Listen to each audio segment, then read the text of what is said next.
Cek, halo. Kita mulai ya. Iya, Pak. Ya, Pak.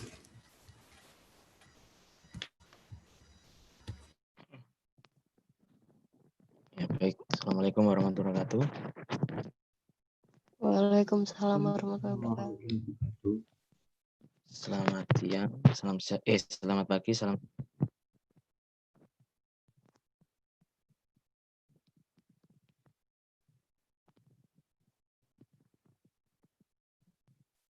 Ya, hari ini kita kembali di perkuliahan nutrisi ikan ya. Kalau 2 minggu yang lalu, 2 pertemuan yang lalu itu Pak Agustono, ini selanjutnya nanti 2 pertemuan, 3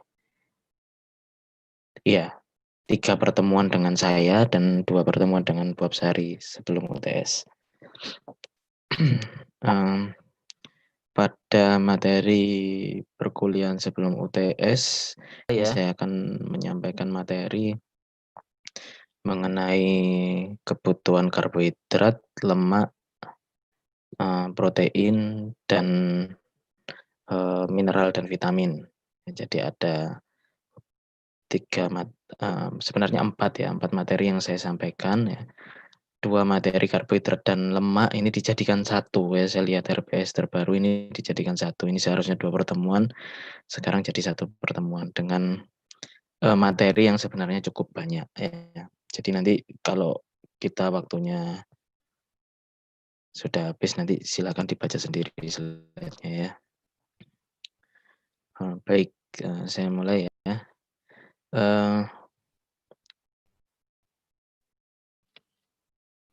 Ya. Oke nih.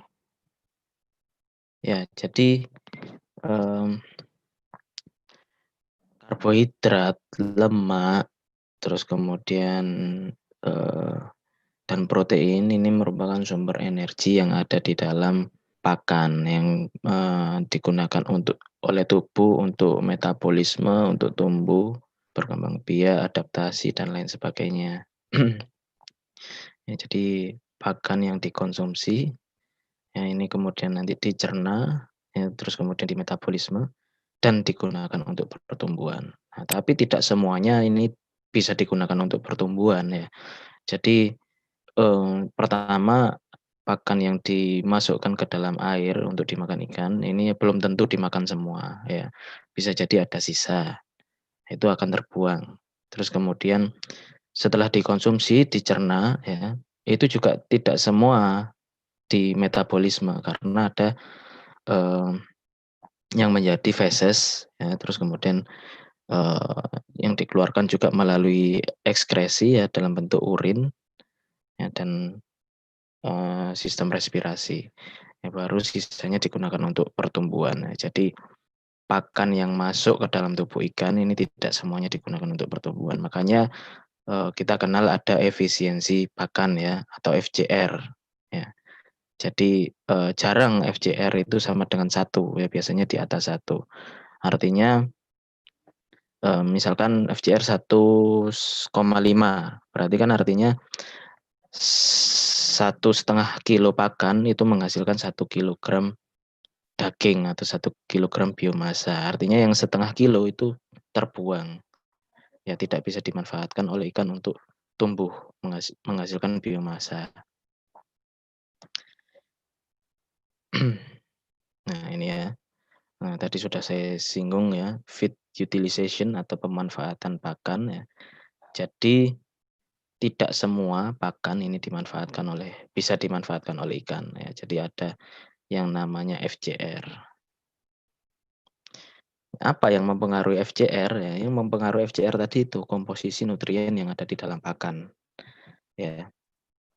Semakin baik kualitas pakan, itu akan menghasilkan FJR yang semakin baik juga. Nah, jadi ini ilustrasi, ini ada gambar 2 kilogram pakan menghasilkan 1 kilogram daging. FJR-nya sama dengan 2. Terus ada 2 kilogram pakan dan 2 kilogram daging ikan ya. Ini FJR-nya sama dengan 1. Nah, ini kalau seperti ini artinya pakan yang lebih bagus ini adalah pakan yang kedua. Ya, di mana ya, dari 2 kilogram pakan yang diberikan menghasilkan 2 kilogram daging. Artinya tidak ada, pakan yang terbuang ya dalam hal ini. Ya, jadi masuk menjadi daging semua. Tapi bukan berarti ikannya tidak menghasilkan feses ya, tetap menghasilkan feses. Ya, karena bobot keringnya pakan sama dagingnya beda ya. Jadi kadar air pakan dengan daging ikannya beda. Sehingga memungkinkan FCR sama dengan 1 bahkan kurang dari 1. Ya, jadi ini yang terbaik adalah pakan yang efisien ya. Apa yang mempengaruhi? Yang mempengaruhi adalah komposisi nutrien pakan tersebut ya, di mana, pakan yang baik ini adalah komposisi nutriennya ini sesuai dengan apa yang dibutuhkan oleh ikan ya. Jadi misalkan ikan ini membutuhkan misalkan ya 40% protein di dalam pakan.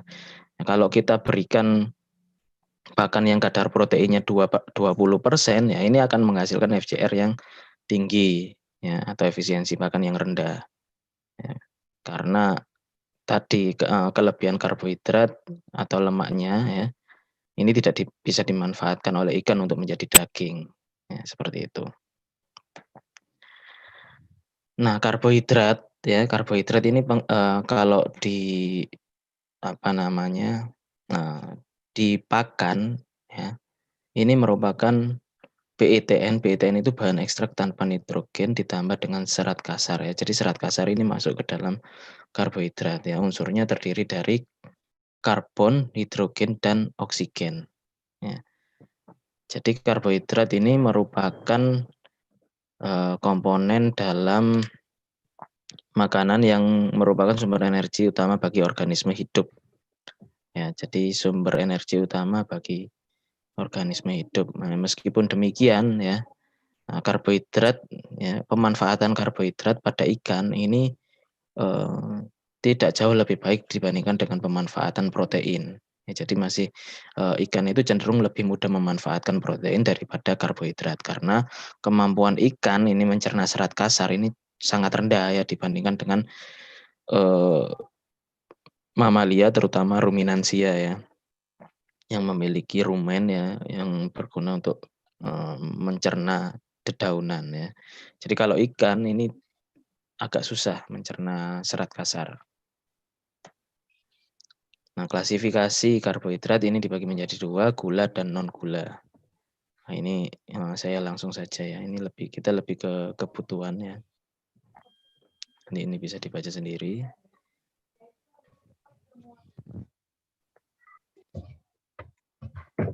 Nah, ini penentuan karbohidrat untuk pakan.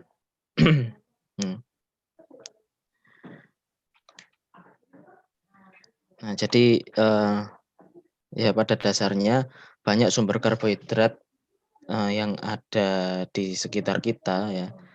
Ini berasal dari tumbuhan ya, berasal dari tumbuhan. Sumber utamanya berasal dari tumbuhan.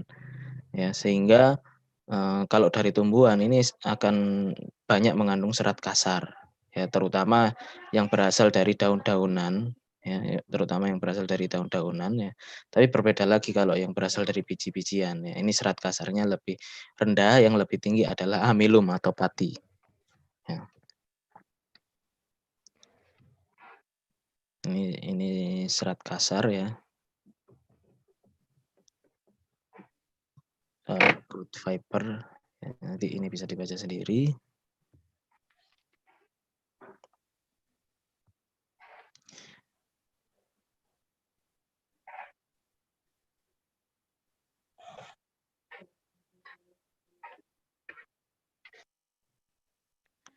Nah, ini kemampuan ikan untuk memanfaatkan karbohidrat ini tergantung pada kemampuannya menghasilkan enzim amilase sebagai pemecah karbohidrat.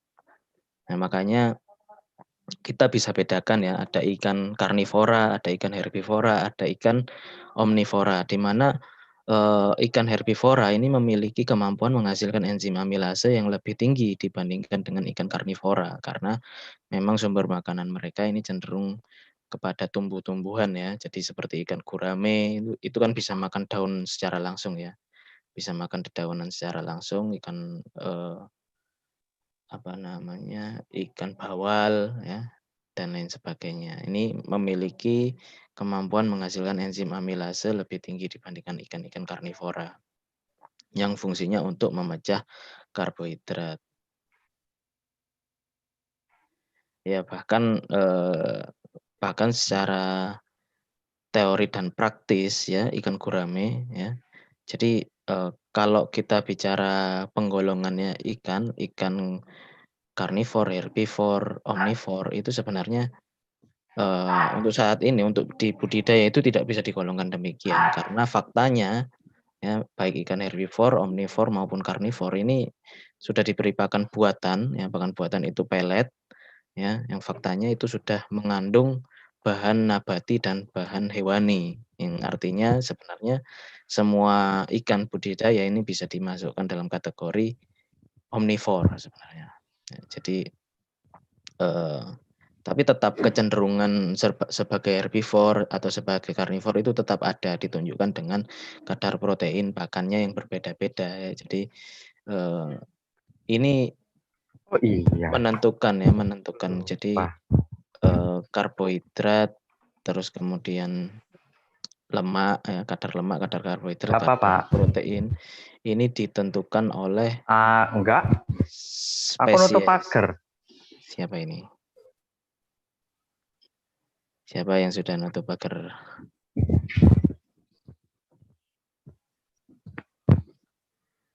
Ini Redmi, tolong di mute.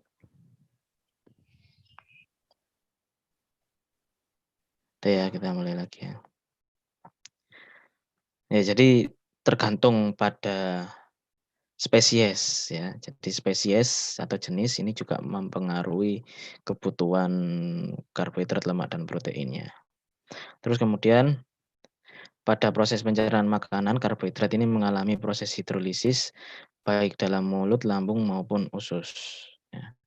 Cuma bedanya ya pada ikan ya, pada ikan ini proses hidrolisis di dalam mulut ya ini hampir tidak terjadi ya.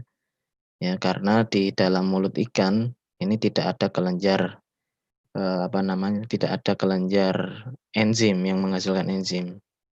Ya, berbeda dengan mamalia ya. Kalau di mulut ikan itu hanya terjadi pencernaan secara mekanik. Ya, karena apa? Ya, karena mulut ikan ini bersinggungan langsung dengan air ya.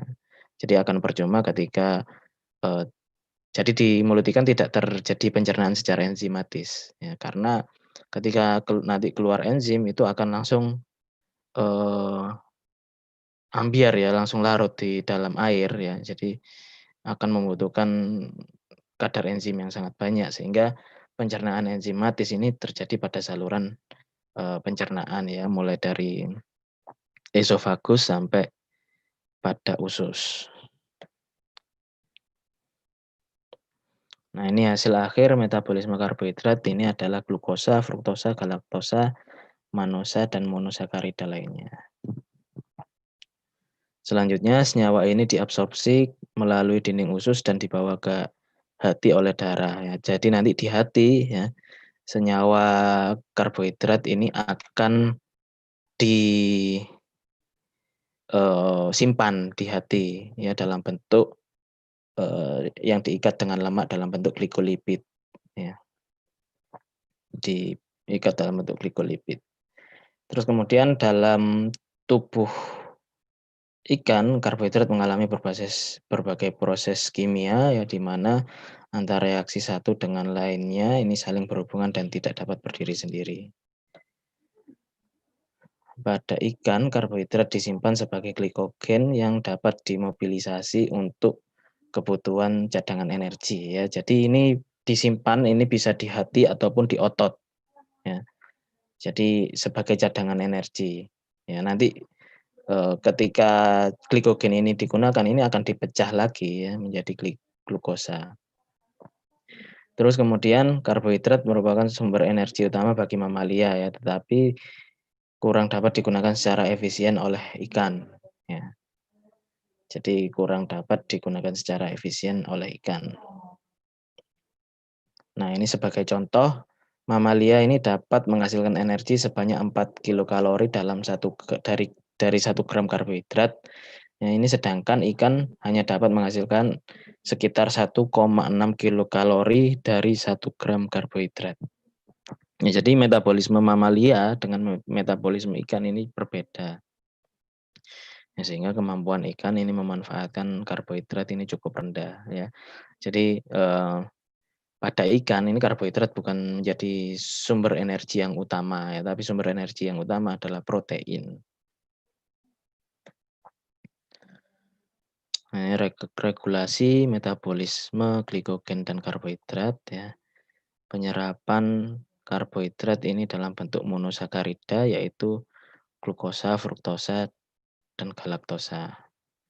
Nah, pada dinding usus ini terjadi reaksi asam fosfat ya. Jadi heksosa fosfat ini dihidrolisa menjadi glukosa dan masuk ke dalam sel darah untuk diedarkan ke seluruh tubuh. Nah, glukosa melalui proses glikogenesis ini dibentuk menjadi glikogen yang disimpan di dalam hati, ya bisa disimpan di dalam hati maupun otot. Ya, jika dibutuhkan untuk tenaga, maka yang diproses melalui glikogenolisis akan diurai menjadi glukosa. Ya, glukosa kemudian diubah menjadi fruktosa. Nah, fruktosa ini melalui glikolisis diurai menjadi asam-asam pirufat dan asam laktat.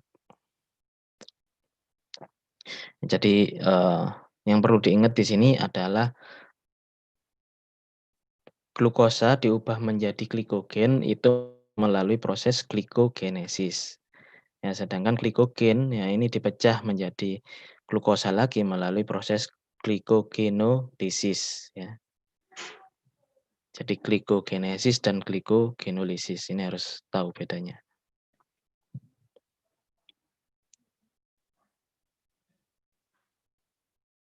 Nah, ini ya.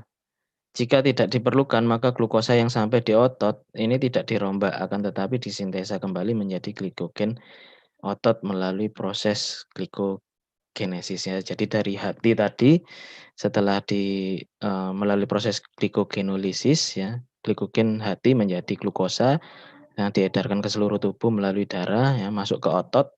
Nah, nanti kalau di otot ini tidak digunakan, nah, glukosa tersebut akan diubah kembali menjadi glikogen otot. Nah, juga ada yang melalui siklus sitrat ya, yaitu merubah asam laktat atau asam pirufat sehingga ada tambahan tenaga sebesar 10%. Nah, jadi asam laktat ini yang kalau kita olahraga ini yang menyebabkan pegel-pegel ya, itu asam laktat. Nah, dalam keadaan darurat, jika kekurangan glikogen dalam hati, maka tubuh akan mengubah zat non-karbohidrat, misalkan lemak menjadi karbohidrat melalui proses glikoneogenesis. Nah, jadi ada glikogenesis, glikogenolisis, dan glikoneogenesis. Ya. Kalau glikoneogenesis ini merubah zat non-karbohidrat, ya misalkan lemak ini menjadi karbohidrat, ya, jadi non-karbohidrat. Ada neo itu berarti asal perubahannya zatnya itu bukan dari karbohidrat. Peran karbohidrat dalam tubuh hewan, ya ini yang pertama bisa menjadi sumber lemak tubuh, ya, dan sumber energi untuk proses metabolisme tubuh. Jadi karbohidrat ini bisa diubah menjadi lemak, ya, bisa diubah menjadi lemak. Makanya kenapa kok misalkan orang yang senang makan nasi, ya, padahal tidak ada dagingnya, tidak ada tidak ada proteinnya, ya itu bisa mengakibatkan juga obesitas, ya karena tadi karbohidrat ini bisa diubah menjadi lemak oleh tubuh kalau kelebihan, ya. Terus kemudian fungsi lainnya adalah sumber glikogen dan sumber gula darah untuk tubuh. Ya, jadi di antara ketiga ini ya, ini yang paling siap digunakan adalah gula darah yang siap digunakan untuk aktivitas energi. Ya.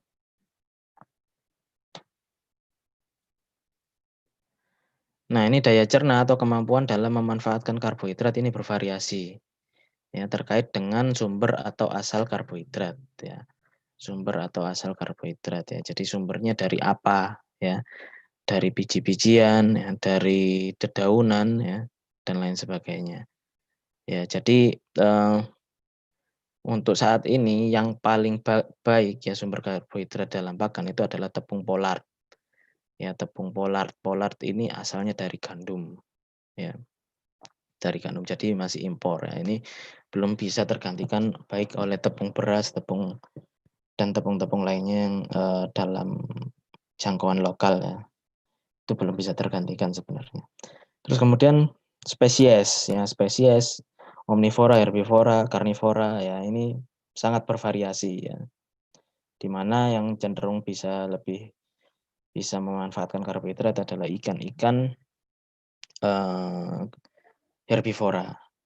Terus kemudian proses pembuatan pakan, ya, proses pembuatan pakan ini kan ada pemanasan, ya, penggunaan suhu yang tinggi dalam pembuatan pelet, ya, dan lain sebagainya. Itu juga bisa mempengaruhi daya cerna karbohidrat, ya, karena di pemanasan ini juga mempengaruhi struktur karbohidrat sehingga ini bisa cenderung kalau pemanasannya pada suhu yang pas, ya ini cenderung meningkatkan kecernaan karbohidrat, tapi kalau tidak pas suhunya ini justru cenderung menurunkan, baik itu terlalu tinggi maupun terlalu rendah. Terus kemudian termasuk juga proses fermentasi, ya, fermentasi pakan ya. Ini juga termasuk ke dalam proses pembuatan pakan ya, di mana biasanya untuk meningkatkan kecernaan terutama bahan pakan yang mengandung serat ya, banyak mengandung serat itu biasanya dilakukan proses fermentasi. Ya, di mana di dalam proses fermentasi ini kan terjadi pemecahan ya menjadi zat yang lebih sederhana sehingga zat tersebut lebih mudah dimanfaatkan oleh tubuh. Terus kemudian kondisi lingkungan hidupnya ya, terutama suhu. Ya, di mana kita tahu bahwa ikan ini memiliki sifat poikiloterm ya atau hewan berdarah dingin yaitu suhu tubuhnya sesuai dengan suhu lingkungan. Ya, di mana suhu tubuh ini akan mempengaruhi laju metabolisme ya. Jadi kalau suhunya tinggi, ya ini metabolismenya juga akan lebih tinggi. Kalau suhunya rendah, metabolismenya juga lebih rendah. Ini juga bisa mempengaruhi daya cerna. Terus kemudian status kesehatan ya, ikannya sedang sakit atau sedang sehat. Ini juga mempengaruhi. Pada ikan, ya, karbohidrat ini diperlukan untuk pertumbuhan dan energi. Ya. Meskipun demikian, ikan tidak memerlukan karbohidrat dalam jumlah besar. Ini tadi sudah saya jelaskan ya. Persentase karbohidrat yang terlalu tinggi dapat menyebabkan rendahnya kandungan nutrien esensial lainnya. Ya, jadi kalau karbohidratnya tinggi, otomatis akan mengurangi lemak dan protein di dalam pakan. Ya, jadi harus pas. Biasanya kadar karbohidrat ini dalam pakan ini tidak lebih dari 20% biasanya. Yang terbaik. Terus kemudian ikan dewasa ya dapat mentoleransi sebesar 40% karbohidrat di dalam pakannya tanpa menimbulkan efek kematian. Ya, jadi ya ini 40% ini kadar toleransi ya, kadar toleransi agar ikan tetap hidup. Nah, tetap hidup bukan berarti bisa tumbuh normal ya, hanya untuk maintenance saja ya. Jadi bukan kadar yang optimal. Kadar optimal itu di bawah 20%. Nah, ini serat ya. Serat ini banyak dijumpai pada sayuran ya. Direkomendasikan pada pakan tidak lebih dari 4% serat ya, tidak boleh lebih dari 4%. Sedangkan untuk ikan herbivore ini dianjurkan untuk memberi serat sekitar 5 sampai 10%. Ya, penggunaan serat kasar untuk ikan ini kadang-kadang disarankan untuk mempertinggi gerakan peristaltik ya. Gerakan peristaltik usus ya, jadi gerakan meremas. Jadi terkadang ini kadar serat yang optimal ya, bukan yang maksimal ya. Kadar serat yang optimal ini juga ternyata bisa meningkatkan kecernaan karbohidrat ya. Bahkan ada juga penelitian ya, ternyata pemberian serat kasar pada stadia benih ya pada ikan ya, yang pernah saya baca di ikan gurame itu ternyata bisa memperpanjang usus ikan tersebut. ya. Karena apa tadi, ya ini, ada hubungannya dengan gerakan peristaltik ya, sehingga aktivitas usus menjadi tinggi ya. Nah, ini cenderung juga memperpanjang usus. Apa efeknya usus yang panjang? Ya, usus yang panjang ini efeknya adalah pakan yang melalui usus tersebut atau saluran pencernaan ikan tersebut itu cenderung akan dicerna lebih lama. Ya, sehingga pada stadia juvenil ya dengan usus yang panjang ini akan memberikan efek kecernaan pakan yang lebih baik ya ketika nanti pada stadia pembesaran sampai dewasa. Nah, ikan tidak memiliki enzim selulase yang diperlukan untuk mencerna selulase. Ya, jadi tidak punya enzim selulase. Biasanya enzim selulase ini dihasilkan oleh mikroba yang ada di dalam usus. Ya, jadi atau juga bisa ditambahkan ya enzim selulase ke pakannya ya, untuk meningkatkan kecernaan tadi.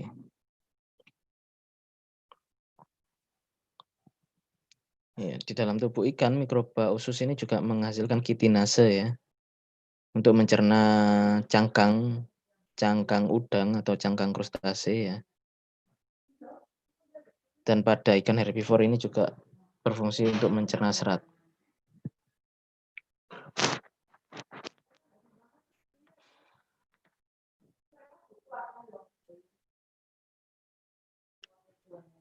Ini perubahan ya, perubahan karbohidrat ya.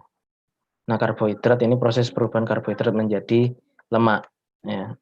Yaitu glukosa diubah menjadi asetil-CoA, terus kemudian asetil-CoA berubah menjadi asam lemak disimpan dalam bentuk trigliserida di dalam baik di dalam otot ataupun di dalam hati.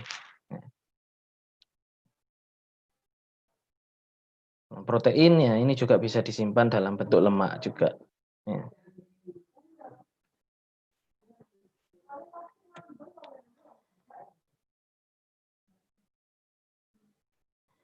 Nah, ini lipid juga bisa diubah jadi protein ya. Trigliserida juga bisa dirubah menjadi karbohidrat, tetapi protein tidak bisa diubah jadi karbohidrat ya. Jadi yang bisa diubah adalah tadi ya ini karbohidrat menjadi lemak, ya, protein menjadi lemak, ya, lemak menjadi karbohidrat.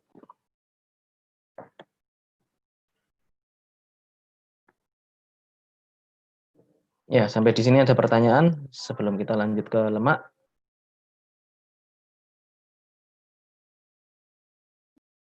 Silakan kalau ada pertanyaan.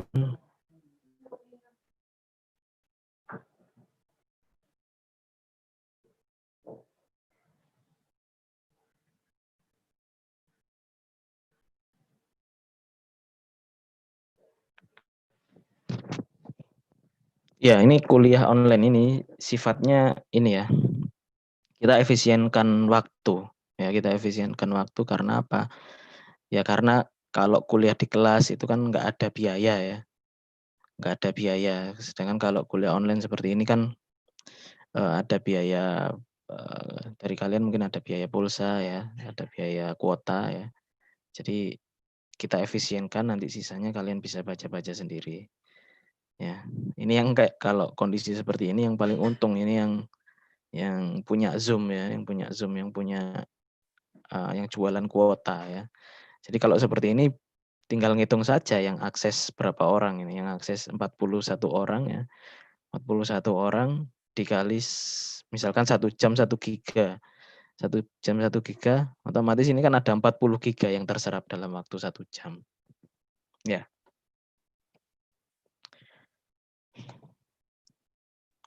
Bentar saya izin minum ya.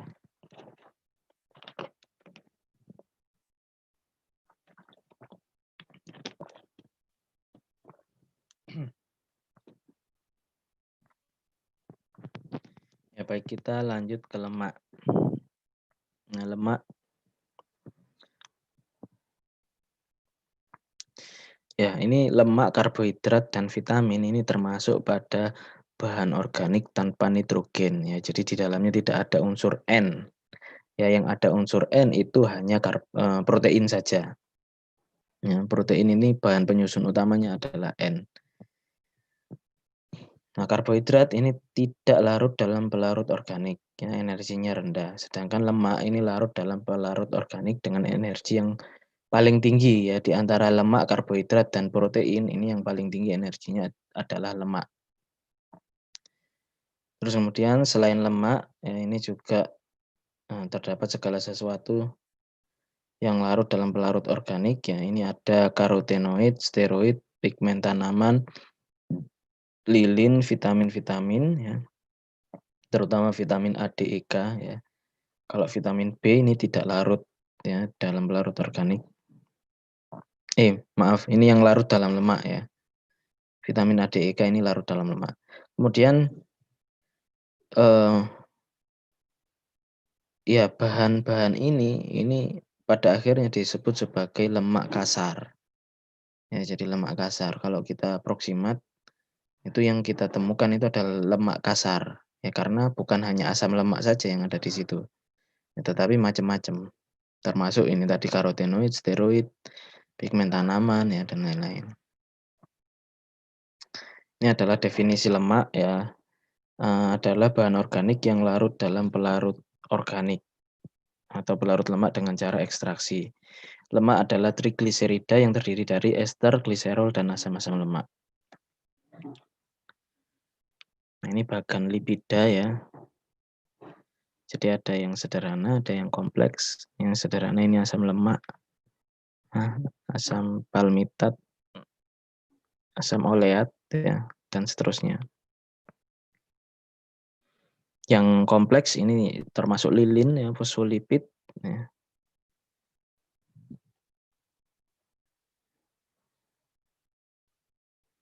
Nah, ini perbedaan lemak dan minyak, ya. Lemak ini berbentuk padat pada suhu kamar, ya. Jadi kalau kita masak rawon, ya, itu kan di atas, kalau rawonnya kondisinya hangat, ya, itu yang ada di atas itu kan bentuknya cair, minyak, berbentuk minyak, ya. Tapi ketika dia suhu kamar, ya, sudah mulai dingin, itu di atas mulai ada butiran-butiran padat. Nah, inilah yang disebut lemak. Ya, jadi dia bentuknya padat pada suhu kamar. Ya, tapi kalau bentuknya cair pada suhu kamar itu disebut sebagai minyak, ya. Itu yang membedakan. Terus kemudian ada lemak dibedakan menjadi dua, ya, ada asam lemak jenuh dan asam lemak tak jenuh. Terus kemudian, nah, ini hewan ini tidak mampu mensintesis asam lemak tak jenuh, terutama jenis asam lemak linoleat, linolenat, dan arachidonat, ya. Jadi asam lemak karena dia tidak mampu mensintesis, ya. Jadi yang dimaksud mensintesis di sini adalah membuat sendiri di dalam tubuhnya, ya. Jadi kayak tadi ada proses glikogenesis, ya, glikoneogenesis, ya, dan lain sebagainya, itu disebut sintesis bahan, ya. Jadi kalau di tubuh hewan ini tidak bisa mensintesis asam linoleat, asam linolenat, dan asam arachidonat, sehingga kebutuhan asam lemak ini diperoleh mutlak dari luar tubuh, ya. Bisa dari makanan, ya. Jadi terutama dari makanan. Nah, ternak atau hewan yang terlalu banyak lemak, ya, ini mengakibatkan kegemukan, ya. Kegemukan dan kelebihan lemak ini tidak dapat tercerna, ya, juga bisa terbuang juga. Sumber lemak, ya, ini ada biji-bijian berlemak, ya, hijauan pakan ternak, dan mungkin daging, ya. Ini kalau di hewan ternak ini, ya, tapi kalau di ikan, ya, mungkin sumber asam lemak itu berasal dari bisa bisa dari pakan alami, ya, bisa dari alga, ya, zooplankton dan fitoplankton, dan lain sebagainya. Nah, menyimpan bahan yang mengandung lemak, ya, ini berbeda, ya. Jadi karena lemak ini sifatnya mudah teroksidasi, ya. Kalau disimpan di dalam tempat lembab dan panas, ya, ini bisa menjadi tengik, ya. Kalau sudah menjadi tengik, itu bisa menurunkan palatabilitas, ya. Palatabilitas itu daya terima pakan, ya. Daya terima pakan. Jadi ikan itu jadi tidak suka pada pakan tersebut. Ini analisis lemak kasar ya, nanti bisa dibaca. Nah, ini lemak merupakan bentuk utama penyimpanan energi dalam organisme hidup dan mempunyai nilai energi tertinggi pada per unit berat ya. Jadi energinya paling tinggi di antara karbohidrat dan protein. Terus struktur lemak dari jaringan tubuh hewan ya, ini terutama fosfolipid tersusun antara 0,5% dan 1% dari jaringan otot dan adipus, tetapi konsentrasi dalam hati biasanya 2% sampai 3%. Nah, jadi akumulasi lemak, asam lemak ini banyak disimpan juga di dalam hati ya. Jadi lemak dan karbohidrat ini banyak disimpan di dalam hati.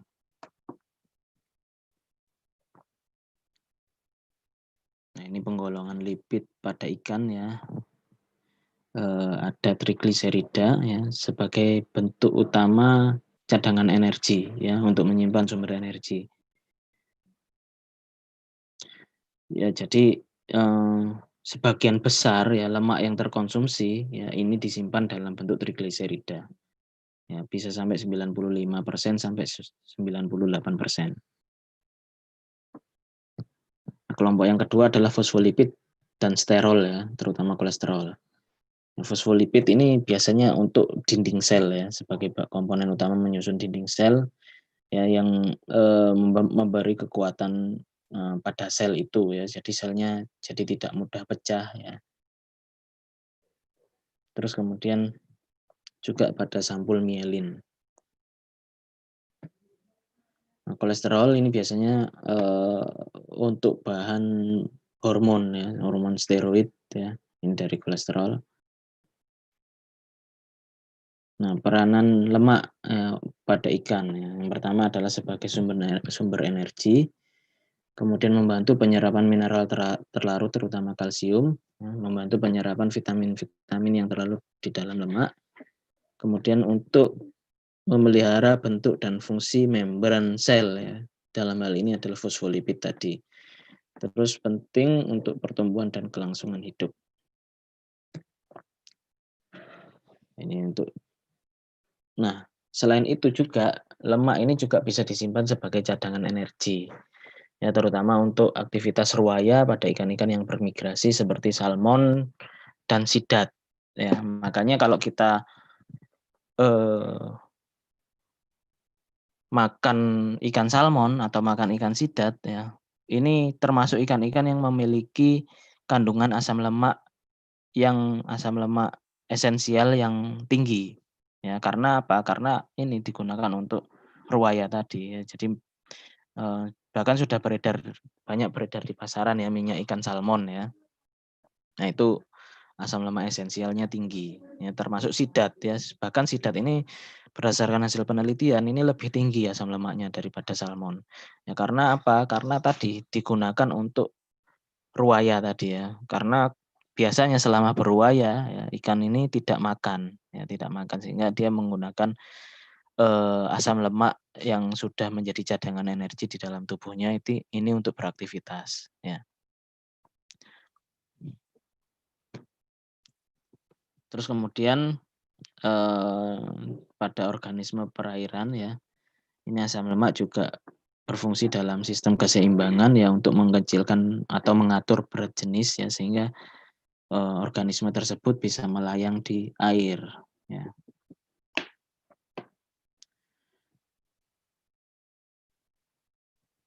Ya termasuk ikan-ikan yang yang hidup di daerah dingin ya, ini juga kandungan asam lemak esensialnya juga tinggi. Karena apa? Karena ya tadi terkait dengan suhu tadi ya, sifat lemak itu yang bisa jadi kalau di suhu yang rendah itu lemak itu bisa berbentuk padat dan ini akan sangat bahaya sekali kalau terjadi pada ikan-ikan yang ada di daerah subtropis ya. Jadi ikannya bisa mati karena terjadi pembekuan lemak di dalam tubuhnya, ya, sehingga kandungan asam lemak esensialnya tinggi ya. Jadi asam lemak esensial ini sifatnya dia akan beku pada suhu yang sangat rendah sekali, ya, sangat rendah sekali, bisa sampai minus 20 derajat dia baru beku, ya. Jadi kalau minusnya di atas itu masih aman ya. Berbeda dengan kalau hewan mamalia ya. Mamalia ini kan punya mekanisme untuk menghangatkan tubuhnya sendiri ya. Beda dengan ikan. Kalau ikan sesuai dengan suhu lingkungan. Nah, hati ini merupakan tempat utama dari metabolisme lemak dan berperan terhadap pengaturan kadar lemak dalam tubuh. Ya, jadi hati ini adalah sebagai pusat metabolisme di dalam tubuh, ya, baik itu menyimpan lemak ataupun menyimpan karbohidrat. Nah, ini beberapa fungsi hati terkait dengan metabolisme lemak ya. Ini ada oksidasi asam lemak, sintesis trigliserida dari karbohidrat, degradasi trigliserida, yang sintesis kolesterol dan fosfolipid dari trigliserida.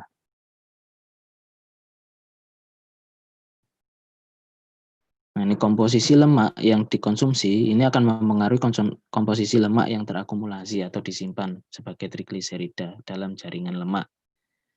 Ya, jadi lemak yang dikonsumsi ini lemak yang bagaimana ya, lemak yang baik atau lemak yang tidak baik. Nah, ini maka dari itu diet atau makan yang mengandung banyak lemak tidak jenuh ini cenderung akan menyebabkan deposit trigliserida tidak jenuh dan sebaliknya. Ya, jadi yang dimakan yang tidak jenuh atau yang jenuh, ya kan, yang baik yang tidak jenuh ya.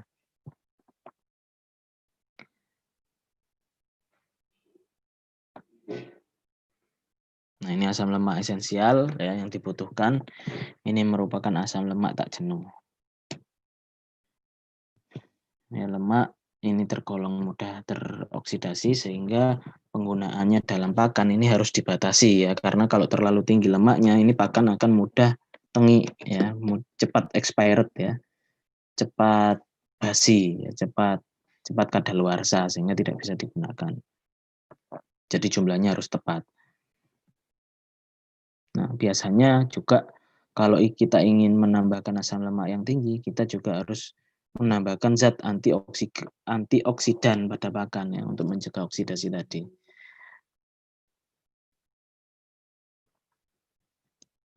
Terus kemudian kelebihan lemak pada ikan ini diketahui dapat menyebabkan kerusakan hati, ya, menyebabkan timbulnya beberapa penyakit dan sering menimbulkan kematian dini. Ya, jadi tidak boleh berlebihan. Ya, biasanya juga akan berpengaruh pada warna hati. Ya. Biasanya hati yang memiliki kadar lemak cenderung tinggi itu hatinya itu tidak berwarna merah hati lagi, tetapi warnanya memudar ya, memudar dan cenderung berwarna kekuningan. Nah, ini lemak jenuh ini dapat membahayakan ikan ya, sehingga harus dihindari. Terus lemak tak jenuh ya, ini bahkan sangat penting untuk larva ya dan kematangan gonad pada induk. Nah, itu penting, biasanya pada larva ini ditambahkan EPA dan DHA ya untuk menunjang perkembangan larva ya. Demikian pula pada induk ya, ini juga fungsinya untuk memacu kematangan gonad. Nah, ini kebutuhan lemak ini sangat tergantung pada spesies ikan ya. Jadi ikan karnivora ini lebih tinggi kebutuhannya dibandingkan dengan ikan-ikan herbivora. Terus kemudian stadia ya, stadia ini juga mempengaruhi ya. Jadi biasanya stadia ini akan tinggi pada fase larva, terus kemudian akan turun dan kemudian naik lagi sampai dia fase dewasa. Biasanya seperti itu. Ini kebutuhan lemak berbagai spesies ikan, ya, ikan bandeng, ikan nila, ikan mas, ikan kakap. Ini bisa dilihat, ini yang paling tinggi ikan kakap ya, karena dia apa? Ikan karnivor. Nah, ini ada EFA atau essential fatty acid ya, yaitu linoleat, linolenat, arachidonat, dan seterusnya, ada banyak ya. Yang dipengaruhi oleh pakan alami, faktor lingkungan, ya, suhu, salinitas, pH, musim, siklus molting, ya, dan lain sebagainya. Nah, biasanya ini kebutuhan asam lemak esensial ini diikuti oleh besarnya kebutuhan energi, ya, besarnya kebutuhan energi. Jadi biasanya terjadi kebutuhan yang paling tinggi ini ketika terjadi perubahan lingkungan yang mendadak, karena untuk proses adaptasi ini membutuhkan energi yang cukup besar. Ya, misalkan seperti pada saat ruwaya ya, ruwaya itu kan terjadi banyak perubahan ya, baik perubahan kalau misalkan ruwayanya dari laut ke darat itu terjadi perubahan salinitas ya, perubahan suhu, perubahan tekanan ya. Nah, ini membutuhkan energi yang tinggi sehingga pada saat itu ikan tersebut membutuhkan essential fatty acid yang cukup besar ya. Terus kemudian pada saat reproduksi ya, reproduksi ini juga membutuhkan energi yang cukup tinggi ya, sehingga juga membutuhkan asam lemak esensial yang tinggi juga. Nah, ini tanda-tanda prinsip adanya kekurangan essential fatty acid. Ya, ini terjadi penurunan kecepatan pertumbuhan ya, terus kemudian penurunan efisiensi pakan ya. Jadi SCR ketika kita gunakan protein pakan yang tinggi ya, tapi ternyata tidak baik untuk pertumbuhan. Nah, itu bisa mungkin ketika dicek ternyata pakan tersebut ini kekurangan essential fatty acid ya, sehingga harus ditambahkan juga ya. Jadi harus diimbangi juga.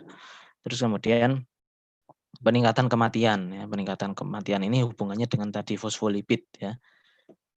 Fosfolipid ini yang disusun oleh lemak tadi ya, itu juga bisa meningkatkan mortalitas ya. Jadi ketika ikan kekurangan essential fatty acid ya, ini menyebabkan kandungan fosfolipid di dalam dinding sel itu rendah sehingga dinding sel itu menjadi lemah ya, mudah diserang bakteri ataupun virus ataupun patogen lainnya ya, sehingga bisa menyebabkan tingkat kematian yang tinggi. Terus kemudian penurunan berat ya, penurunan berat ini juga tanda-tanda kekurangan essential fatty acid. Nah, ini aktivitas pencernaan lemak ya, ada aktivitas lipolitik pada ikan ya. Pada umumnya yang terbesar ini pada bagian proximal intestine atau dan pyloric caeca ya. Proximal ini bagian depan ya, berarti pada bagian lambung ya. Jadi bukan pada bagian usus. Ya. Progresif aktivitas ini menurun pada bagian lower intestine ya. Akan menurun sampai mendekati anus, itu menurun proses pencernaan lemaknya. Ya, jadi enzim yang mencerna lemak ini kan enzim lipase ya, ini banyak dihasilkan pada bagian proximal intestine dan pyloric caeca. Ya, sehingga pencernaan lemak banyak terjadi pada bagian tersebut. Nah, ini pankreas ya atau hepatopankreas. Ini merupakan sumber mayor enzim lipase pada ikan ya, seperti pada mamalia ya. Ini nanti bisa dibaca sendiri.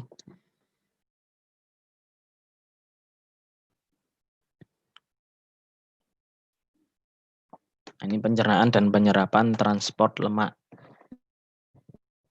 Penggunaan lemak sebagai sumber energi erat berhubungan dengan metabolisme lipoprotein dan kolesterol ya. Ini pada mamalia 5-25% atau lebih ya, ini lipid dan 90% dalam bentuk lemak ini disimpan dalam jaringan adipos ya. Jaringan adipos itu jaringan di bawah kulit, di antara kulit dan otot ya.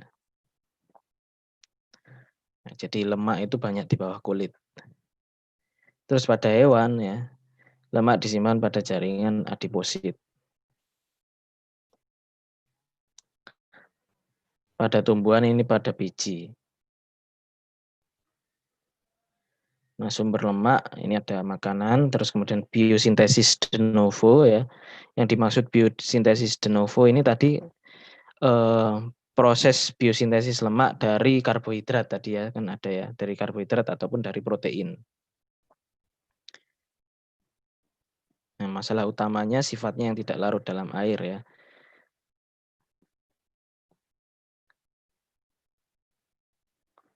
Ini garam empedu.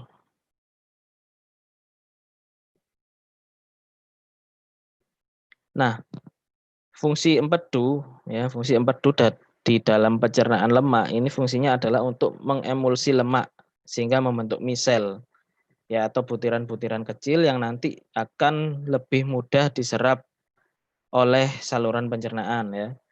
Jadi seperti praktikum yang pernah kita lakukan ya, praktikum biokim dulu ya. Kita campur minyak dengan getah empedu ya, itu terjadi emulsi ya. Sehingga kalau sudah terjadi emulsi ini akan lebih mudah diserap oleh tubuh.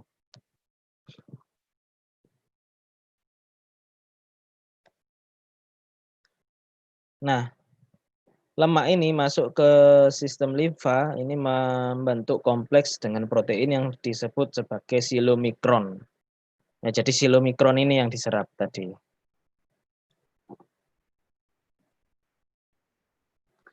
Nah, ini absorpsi lemak ya. Diserap ya dalam bentuk silomikron ya, kemudian masuk ke dalam darah ya. Silomikron di dalam plasma darah ini kemudian disimpan dalam jaringan lemak ya, yang ada di hati. Jaringan lemak ataupun hati ya. Jadi jaringan lemak yang di bawah kulit ya bisa juga disimpan juga di dalam hati. Nah, ini proses penyimpanannya seperti apa ya? Jadi silomikron ini dipecah oleh enzim lipoprotein ya, enzim lipoprotein lipase ya dalam membran sel ya, dipecah menjadi asam lemak dan gliserol.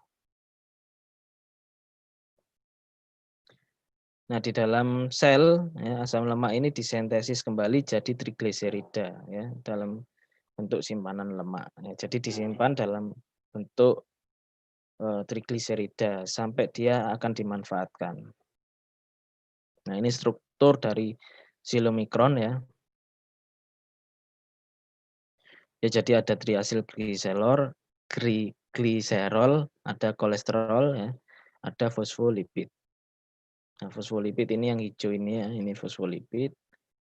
Ya, terus kemudian ada T ya, ini triasil gliserol. Terus kemudian C ini adalah kolesterol. Yang warna-warni ini ya, bulat-bulat warna-warni ini adalah apolipoprotein. Nah, ini macam lemak plasma ya. Jadi lemak yang ada di plasma darah ini ada beberapa macam ya. Jadi ada asam lemak bebas atau free fatty acid ya. Terus kemudian ada kolesterol, trigliserida dan fosfolipid yang di plasma darah berbentuk lipoprotein. Ya. Nah, free fatty acid di dalam darah ini terikat dengan albumin. Nah, silomikron ini adalah bentuk besar partikel lipoprotein ya yang terdiri dari tadi ya trigliserida, fosfolipid, kolesterol ya, dan protein ya. Jadi silomikron ya ini adalah salah satu dari kelompok lipoprotein yang ada di dalam darah ya. Jadi ada silomikron, ada VLDL, IDL, LDL dan HDL. Ini akan saya jelaskan lebih lanjut. Nah, VLDL ini adalah very low density lipoprotein ya. Dan seterusnya. IDL intermediate, kalau L ini low, kalau H ini high density.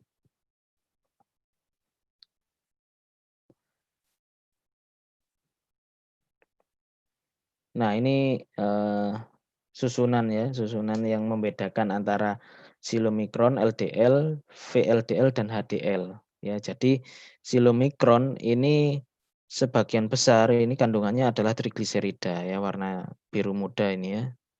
Jadi isinya adalah trigliserida. Sedangkan VLDL ini setengahnya ini adalah trigliserida. Kalau LDL ya ini kolesterolnya yang tinggi. Ya, LDL ini kolesterolnya yang tinggi. Terus kalau HDL ini proteinnya yang tinggi. Jadi kalau yang dimaksud kalau orang darah tinggi atau kolesterolnya tinggi ya, kan ada cek kolesterol pakai alat itu ya. Nah, itu yang dimaksud, yang dicek ini adalah LDL-nya ya. Kadar LDL di dalam darah. Jadi kolesterolnya tinggi. Ya, jadi semakin tinggi kolesterol di dalam darah, ini semakin tinggi juga LDL-nya. Nah, ini fungsinya ya. Fungsi silomikron, VLDL, LDL, dan HDL. Bisa dibaca ya nanti ya. Jadi LDL ini berperan mengangkut kolesterol ke dalam jaringan perifer.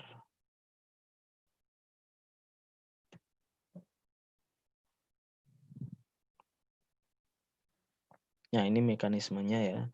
Mekanismenya di dalam tubuh dan aliran-alirannya ya. Jadi masuk dari saluran pencernaan ini dalam bentuk tadi silomikron ya, silomikron. Nah, silomikron ini nanti diserap oleh tubuh ya, terus kemudian masuk di hati ya. Nah, dari hati ini nanti akan keluar VLDL ini ya, VLDL untuk mengangkut trigliserida ya dari hati ke jaringan ya. Terus termasuk LDL juga ya. Untuk mengangkut kolesterol dari hati ke jaringan. Ya, jadi kandungan kolesterol ya, baik kandungan trigliserida, kolesterol ya, dan lain sebagainya yang ada di dalam tubuh itu ditentukan oleh makanan ya. Jadi kalau misalkan makanan yang dimakan itu mengandung kolesterol yang tinggi, otomatis LDL-nya ini yang akan tinggi. Ya.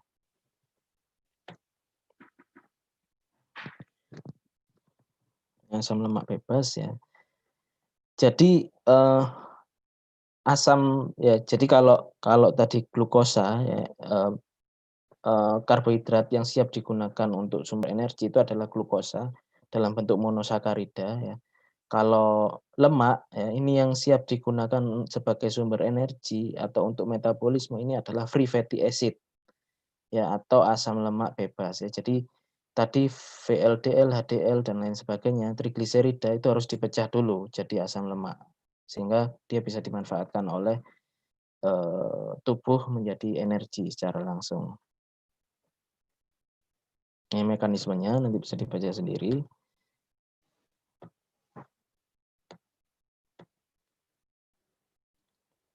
Nah, ini sintesis trigliserida dari karbohidrat. Bila karbohidrat dalam asupan lebih banyak dari yang dibutuhkan, ya, jadi terlalu banyak karbohidratnya, ya, ini karbohidrat akan diubah menjadi glikogen. Nah, kalau masih berlebih juga, ya, jadi sudah diubah jadi glikogen, ini masih sisa juga ternyata. Nah, kelebihannya ini akan diubah menjadi trigliserida dan disimpan dalam jaringan adipos atau jaringan lemak. Nah, tempat sintesisnya ini terjadi di hati. Ya, yang kemudian ditransport oleh lipoprotein ke dalam jaringan ya, kemudian disimpan di jaringan adipos sampai siap untuk digunakan oleh tubuh. Ya, jadi makanya kalau kita terlalu tinggi lemak di dalam tubuh kita ya, salah satu caranya adalah digunakan untuk olahraga ya. Olahraga ini bisa membakar lemak.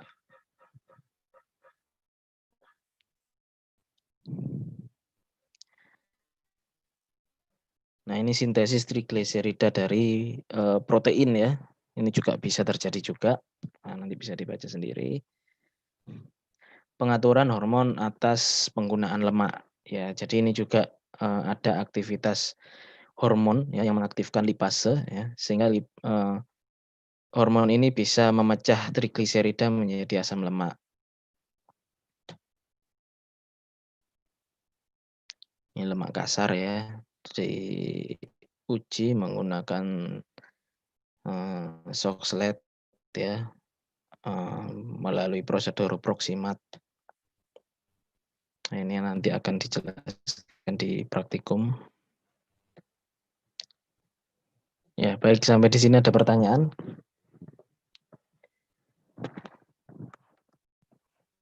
Ya, silakan.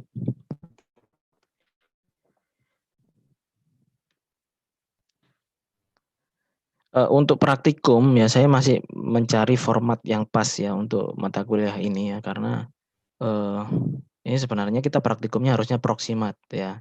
Kita melalui kita melakukan analisis proksimat kalau di lab ya. Tapi karena ini kendala kita tidak bisa kelas offline ya, jadinya mungkin ditunda dulu. Ya, nanti menunggu pemberitahuan saja ya.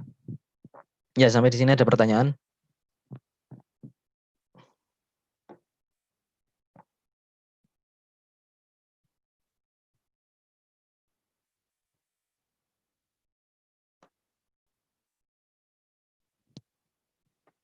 Ada pertanyaan? Ya, kalau tidak